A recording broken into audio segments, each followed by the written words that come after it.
Esto es Desde la Redacción, el podcast de Rosario 3. Mi nombre es Ezequiel Clerici. En este episodio conversamos con el analista político y encuestador Raúl Timerman sobre la caída de imagen del presidente Javier Milei en el mes de septiembre. ¿Cómo puede afectar esto al gobierno si se agudizan los números negativos? ¿Qué está pasando con el voto blando que lo apoyó en el balotaje? ¿Y qué oportunidad representa para una oposición que todavía no sabe cómo entrarle al mileísmo? Timerman analiza lo que se juega en la oposición en 2025 y en particular Cristina Fernández de Kirchner, que necesita revalidar su liderazgo en el AMBA para ordenar el escenario nacional del peronismo.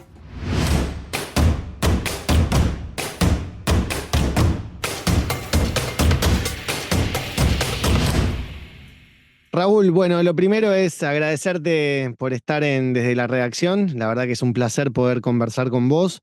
Y la primera pregunta que nos surge es, ¿qué está pasando con la imagen de Milei, que en septiembre cayó 10 puntos después de haber tenido un subidón grande en agosto? ¿Qué estaría sucediendo ahora con la figura del presidente? Suceden como siempre, bueno, primero muchas gracias, para mí es un placer estar acá. Sucede como siempre sucede, los factores son múltiples. Lo que cayó fuertemente por primera vez desde el inicio de su gobierno es la aprobación de gestión, que siempre estuvo en el orden de los 52 puntos y de golpe, entre la medición del 11 de septiembre y el 18 de septiembre, cayó de 52 a 44 y la desaprobación se fue a 54, o sea, hay 10 puntos de diferencia entre los que aprueban y los que desaprueban. Uno de los motivos es la pérdida de poder adquisitivo de los ingresos de la gente. No te digo de los salarios, te digo de los ingresos en general. Los aumentos, nunca hubo un gobierno que produjera un ajuste de esta naturaleza, que es un ajuste continuo y progresivo, es decir, todos los meses había que hacer un recorte adicional a la vida familiar. Y eso es lo que los hogares argentinos sintieron. Aparte del aumento del desempleo, que es importante. Sería esta idea de que por más que la inflación baje, que es un poco lo que viene sucediendo desde que el propio gobierno la llevó a 25, la plata igualmente no te alcanza. O sea, por más que se te estanque la inflación en un 4%, vos lo que sentís es que no llegás a fin de mes con los ingresos que juntás en tu hogar. Así es, digamos, hay una frase que dijo alguien hace un poco tiempo en un focus group: los precios aumentan más que la inflación. Es decir, ¿cómo dicen que la inflación es el 5% si el aumento del aceite fue el 20%? Es decir, la gente ve que cada producto individual, el aumento fue mayor que la inflación. Entonces, eso lo obliga a hacer gastos, a hacer recortes adicionales. Pero hay un segundo elemento, que es, el primer aviso lo tuvimos con el aumento del boleto de colectivo. El transporte, para aquellos que trabajan y usan transporte público para ir al trabajo, en el AMBA, bueno, no te digo nada nuevo si te digo que los últimos gobiernos han sido todos ambacéntricos, digamos. De hecho, desde acá a veces lo vemos como un problema, discúlpame que te interrumpa. Sí, claro, es un problema ahora que se quitan los subsidios, porque la energía eléctrica que proveía, distribuía de norte y de sur, era la más barata de todo el país. El transporte en colectivo, en tren o en subte era el más barato de todo el país. Bueno, ahora simplemente al quitar los subsidios se están igualando los precios de las tarifas de servicios públicos y los precios del transporte con lo que era en el interior. Y eso genera, tal es así, que en el conurbano bonaerense Javier Milei está débil, no está fuerte. Raúl, Sí, pero déjame agregar algo más, porque hay otro tema que impacta más que el nicho al cual se dirige la medida, que son los jubilados y los universitarios.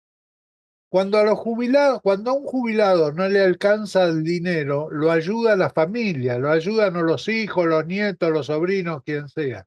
Es decir, vos tocas el ingreso de los jubilados, estás tocando a toda una familia. Cuando vos le ponés restricciones presupuestarias a la universidad pública, estás hablando del futuro de los hijos y los nietos. Es decir, también involucra a toda la familia, que desde aquel famoso Mi hijo el doctor de los inmigrantes, hasta el día de hoy ven una salida de progreso económico a través del estudio. Y la Argentina brinda buenas posibilidades en ese sentido.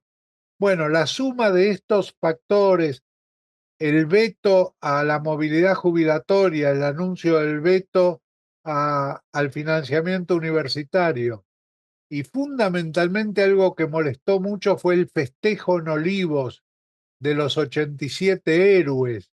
¿Por qué? Porque la gente sentía que festejaban haber castigado a los jubilados y no es algo que genere empatía, ¿no? Y bueno, fue perdiendo apoyo. Básicamente, si uno mira el informe de la Universidad de Itela, que hace el índice de confianza en el gobierno, que cayó 14,8, casi 15%, más o menos igual que lo que cayó su aprobación, eh, uno ve que en los grupos que más cayó fue en las mujeres como sexo y en el grupo etario mayores de 50. Esos no son los soportes duros de Milei. Los votantes duros de Milei, lo que le dieron el 30% en la PASO y en la general, son mayormente hombres menores de 30 años. Y eso lo siguen apoyando. Bien, recién marcabas la cuestión de la pérdida de ciertos subsidios, sobre todo en la zona del AMBA. Ahora, teniendo en cuenta, ¿no?, que Milei gana por el voto de las provincias y no por el voto ni de la capital federal ni en el AMBA, en donde le fue relativamente mal durante todo el proceso electoral de 2023. La pregunta es, primero, ¿Milei entiende o observa de la misma manera que su voto fuerte está en las provincias y aplica el ajuste a una de las zonas que siempre fue como más beneficiada por el tema de subsidios y sobre todo en la cuestión de transporte y servicios públicos? Eso por un lado.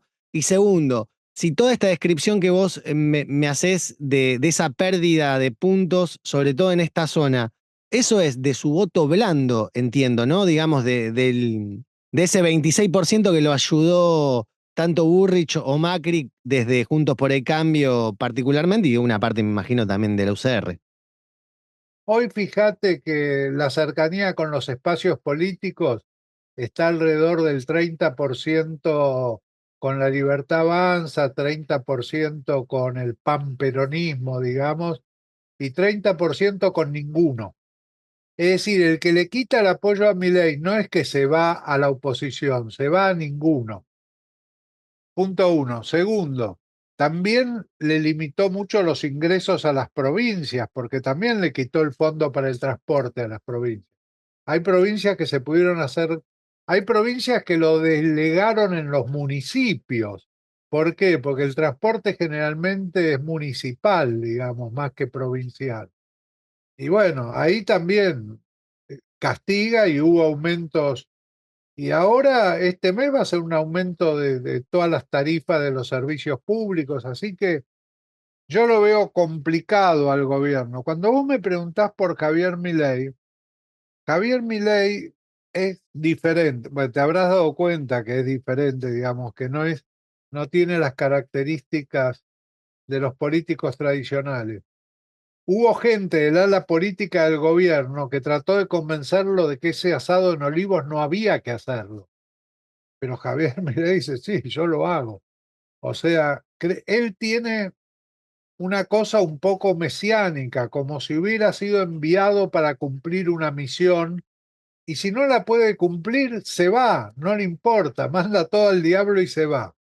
Pero el grupo que está alrededor de Javier Milei, especialmente Karina Milei, le tomó el gusto al poder, tiene conciencia del beneficio del poder y no lo larga. Vos fijate las cosas que decía Milei de China y ahora viaja Karina Milei y Toto Caputo a China para ver si se puede renovar el swap, ampliar, buscar nuevas inversiones, etcétera, etcétera. China es el segundo socio comercial de Argentina. Sí, sí, eso es clarísimo. Y vos sabés que era también parte de una próxima pregunta, pero sería, digamos, este pragmatismo medio anárquico que muestra Milei, ¿no? Esto que vos decís, ¿no? Primero tratar a China como una dictadura comunista y hoy plantear la posibilidad de que es uno de los mejores socios comerciales que puede tener Argentina porque no te piden nada a cambio. Pero en eso mismo es, digamos, tener una admiración profunda por Trump pero que es un nacionalista, pero tener una agenda globalista, digamos, decir que estás a favor de Occidente y rechazar la Agenda 2030 en la ONU, además de castigar fuertemente a la ONU. Esa lógica es producto de esta idea de mesianismo que vos acabás de describir o producto de que ante una falta de oposición articulada, Milei puede hacer y decir y deshacerse a su vez sin que eso tenga un costo, por lo menos en su votante, en su núcleo duro. No lo sé si en su voto blando puede llegar a tener esto algún tipo de inconveniente. Mirá, si vos mirás el acto en Parque Lesama, fue un típico acto peronista, con los ómnibus trayendo a los punteros del conurbano, trayendo gente al acto, digamos.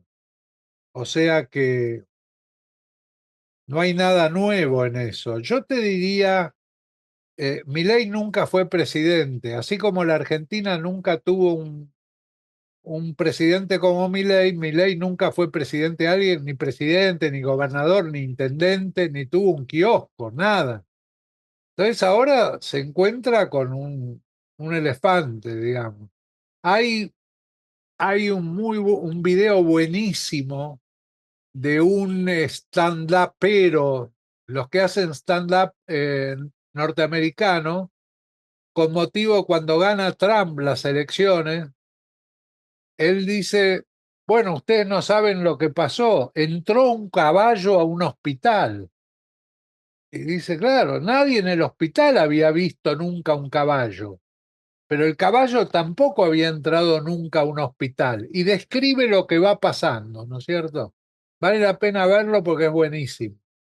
Aparte está subtitulado en castellano. Yo te diría que, bueno, que Karina Milei, esto de China posiblemente haya sido una conversación entre Luis Caputo y Karina Milei, donde Caputo le dice, mirá, ya probamos en todas partes con el financiamiento, no obtenemos nada, la única posibilidad es China, la renovación del swap, y si no nos renuevan el swap, se termina el gobierno. Y Karina lo convence a Javier Milei, digamos. Hubo una frase que dijo Karina Milei en el acto, que habló por primera vez en público, dijo las promesas entre los hermanos Milei se cumplen. Había un mensaje clarísimo que no sabemos qué a su hermano, ¿no es cierto? Yo creo que el gobierno tiene un ala política, digamos, formada por Guillermo Franco. Patricia Bullrich es posiblemente la persona en ese gobierno que más experiencia empezó a hacer política a los 17 años y estuvo siempre en política. O sea que, y fue la que consiguió que se convenza a los diputados que necesitaban convencer para que reviertan su voto, porque ella se dio cuenta que si ese veto no funcionaba, el gobierno se debilitaba mucho. Y bueno, ahora tiene que seguir gobernando en estas condiciones. La gente no lo ve capaz de combatir la pobreza ni de generar empleo, pero sí lo ve capaz de eh, derrotar a la inflación y a la inseguridad. Es decir, los dos valores que manejan los votantes de Milei son estabilidad y orden. Si logra una economía estable y logra que haya orden en la calle, digamos, el votante de Milei se da por satisfecho. El 40% de la sociedad piensa que dentro de un año vamos a estar mejor. Hace 3 meses era el 50%, ahí cayó 10 puntos. Digamos, muchos esperanzados ahora están desesperanzados. Y veamos cómo sigue esto, ¿no? Acá no hay magia. Alguien dijo una vez que la esperanza se termina con el último paquete de fideos. Digamos, cuando no tenés más nada, perdés la esperanza.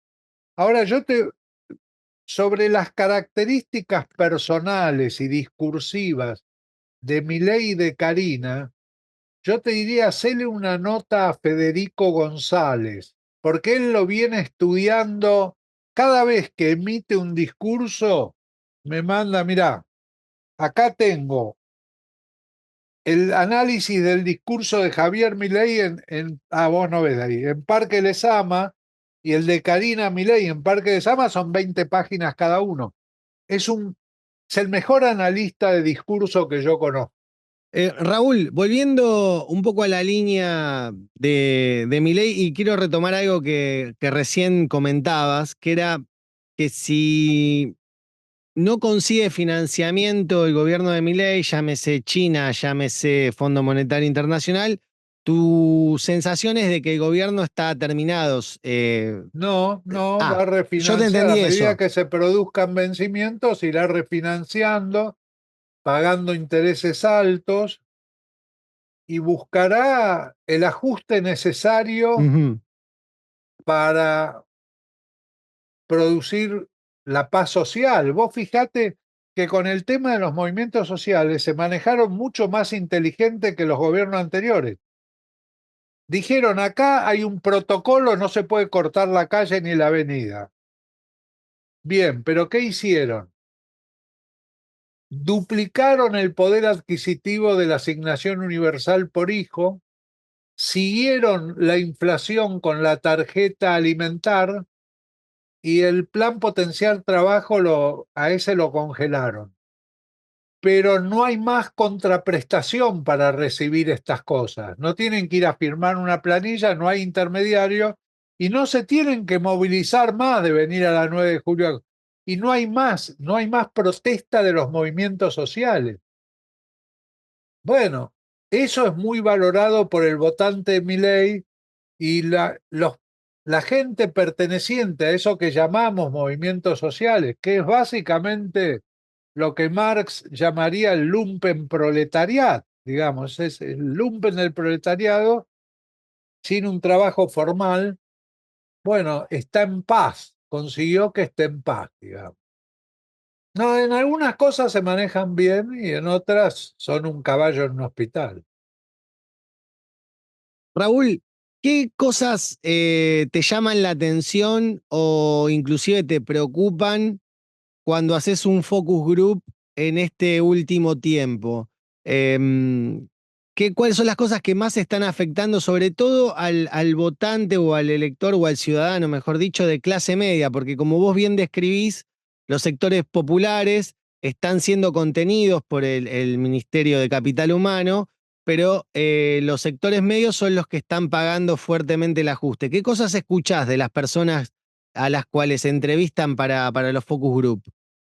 Bueno, primero que cuando vos haces un focus group, ese focus group tiene, se forman grupos homogéneos, ya sea en base a edad, ya sea en base a características ideológicas. Por ejemplo, nosotros desde enero hasta ahora veníamos haciendo grupos focales, por un lado con votantes de Milei y por otro lado con votantes de Massa, y los íbamos siguiendo. Pero este mes de octubre que hoy se inicia, vamos a hacer con votantes de Milei que siguen confiando en Milei y votantes de Milei arrepentidos. ¿Por qué? Porque hemos notado en los últimos focus, que son de 7, 8 personas, que siempre hay uno o dos que votó a Milei, pero que ahora o está arrepentido o no le tiene confianza o ha perdido la esperanza, digamos. el arrepentimiento es lo más duro de todo, pero que tiene muchas objeciones a la política del gobierno. Y vamos a hacer eso porque lo que nos aparecía en los grupos focales de votantes de Milei era una cantidad de pero. Yo confío en Milei, pero. Esto empezó en el mes de abril con pero. Las prepagas no pueden cobrar lo que quieran, pero a las universidades públicas hay que financiarlas. Hubo la gran marcha por las universidades y a las prepagas las obligaron a retrotraer a diciembre y aplicar la inflación. O sea, ellos observan de cerca esto y ahora aparecen, el pero más común es el tema del precio del transporte para ir al trabajo. Se les va gran parte de lo que, no gran parte, pero una parte importante de lo que cobran en transporte público. Y ese es un pero grande. Lo de los jubilados también no gustó nada la fiesta, eso fue un error políticamente. Además que fue uno solo de los que dieron vuelta al voto, los otros por consejo no fueron. Y el tema de las universidades también ha generado peros. La gente acepta, esos votantes dicen, sí, estamos mal, es verdad, pero siempre estuvimos mal. No te dicen antes estábamos bien y ahora está. No, a lo mejor en el futuro estamos mejor, pero mal estuvimos siempre. Y ese votante que se siente decepcionado, que se arrepiente de ese voto, pasa lo que vos comentabas, que es que no se ve tampoco identificado ni en una alternativa del PRO, de la UCR, ni del No, no, para peronismo. nada. No, se va el ninguno, por eso tenés 30%. Ahí hay una anomia de un 30% que no quiere, por lo menos no se ve representado con ninguna alternativa política. No solo eso, cuando preguntamos, ¿usted se siente representado? ¿Por qué político se siente representado? ¿Por qué político se siente representado? El 70% te dice por ninguno. No te olvides que la gente vota en base a la oferta que le hacen. Digamos, primero una oferta múltiple y quedaron 5 para las generales, que fue Milei, Massa, eh, la Berman, creo, y, y Schiaretti. Eran 4. En las PASO quedó Burrich, claro, quedó Burrich. Está bien, tuviste 5.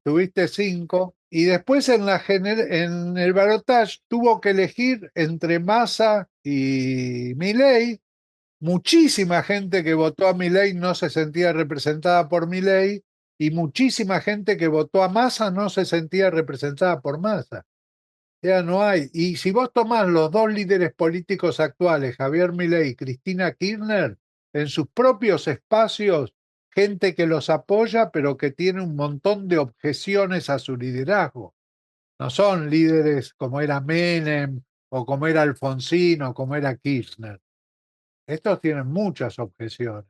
Raúl, imagino que venís, obviamente, de hace muchísimos años midiendo el humor social y cómo eso afecta en tiempos de elecciones a los candidatos, a los partidos, pero me quisiera concentrar en algo. Viste que entramos en una lógica en donde a partir de Macri cuesta mucho volver a reelegir, ¿no? Le pasó a Macri, le pasó a Alberto Fernández, tal vez exista la posibilidad de que eso también le suceda a Milei, como puede que no, puede que reelija, pero quiero decir, ¿qué está cambiando en el elector que tiene menos nivel de tolerancia hacia la clase dirigente, hacia la falta de, imagino, soluciones?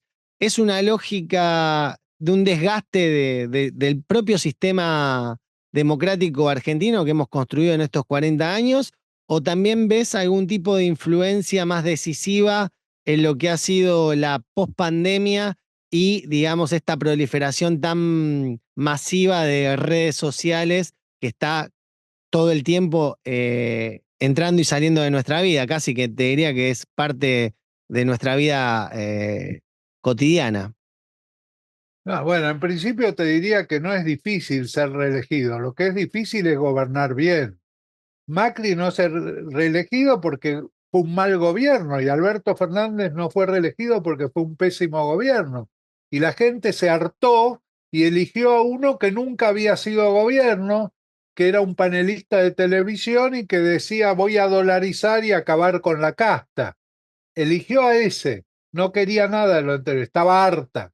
Bueno, ahora tiene a este y ahora hay que convivir con este y la política de este. No hay otra alternativa, ¿no? ¿Vos ves a alguien que presente un país alternativo para el futuro? Nadie. Entonces, bueno, es lo único que hay. Si te vas de aquí, te vas al ninguneo o a esperar que aparezca algo. No, no tienen nada que ver las redes sociales ni el modo en que se informa a la gente, nada. Hay una crisis de representatividad política producto de los malos gobiernos. Ujú.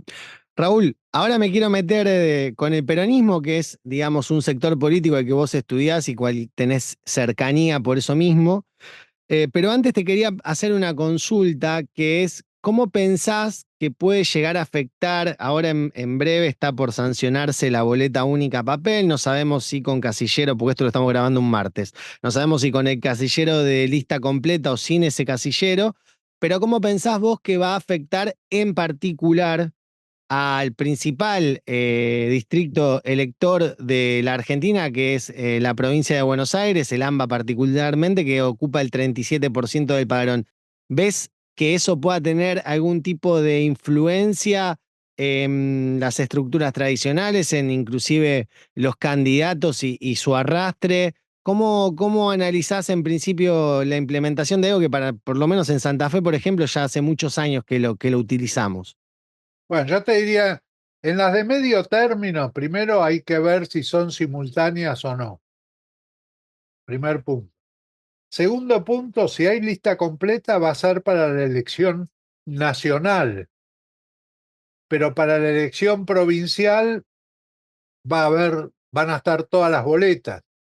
Ahora, ya no te sirve para ganar la provincia, para ganar la elección provincial, tener un candidato atractivo encabezando la lista de diputados nacionales. Ahora vas a tener que tener un candidato atractivo también encabezando la lista de diputados provinciales, ¿eh?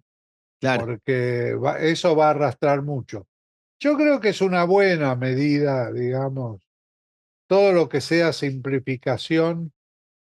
Los que se oponen por el hecho de que no hay evidencia de que con el sistema anterior haya fraude.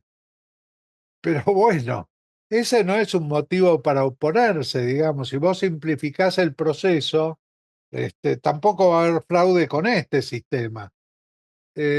Yo pienso que sí, se está especulando con la posibilidad del arrastre. Pero como vos fijate en las elecciones, en las últimas presidenciales, casi todas las provincias adelantaron la elección para los gobernadores, para los diputados provinciales, senadores provinciales donde hay, y en ninguna ganó Milei porque no estaba en ninguna boleta Milei. Y en la próxima elección tampoco va a haber un nombre arriba de una boleta nacional. Va a estar el nombre de el candidato a diputado nacional que el partido propone en esa provincia, pero en otra provincia va a ser otro el nombre, o sea, no va a haber ese arrastre. Yo creo que Cristina Kirchner se va a presentar encabezando la lista de diputados nacionales en la provincia de Buenos Aires. No sé si lo hará por el PJ o por Unidad Ciudadana. Posiblemente si alguien en el PJ quiere ir a las PASO, ella haga lo mismo que hizo con Randazzo, le diga quédate con el PJ, yo me voy con Unidad Ciudadana. Y es altamente competitiva Cristina en la provincia de Buenos Aires. Tiene amplias posibilidades de ser la que más votos saque si la oposición va fragmentada. Además, digo, eso también implica de que si Cristina gana, o por lo menos se presenta y saca un buen caudal de votos, es una forma también de revalidarse en un liderazgo que no pareciera estar hoy tan claro, más allá de que es la que más electores tiene dentro del espacio peronista. Sí, seguramente le serviría para revalidar la conducción de su espacio. Por eso hay sectores peronistas ortodoxos que plantean que ella tiene que ser la candidata a presidir el Partido Justicialista. Cosa que no le debe hacer ninguna gracia porque si hay algo que a ella no le gusta es el Partido Justicialista. Qué característica esa también de Cristina, ¿no? Pero me parece que es para una charla más extensa. Raúl, eh, a mí hay una duda que me surge y que me gustaría ahí también tu opinión y cómo lo ves vos, que es esta idea de el peronismo, ¿está desorganizado o en realidad está a la espera de que Milei haga los cambios que necesita la economía argentina y el sistema político, pague los costos de llevar adelante todo ese proceso y ser el sector político que lo capitalice tanto en 2025 o 2027? ¿Compartís esta idea? ¿Tenés una idea distinta?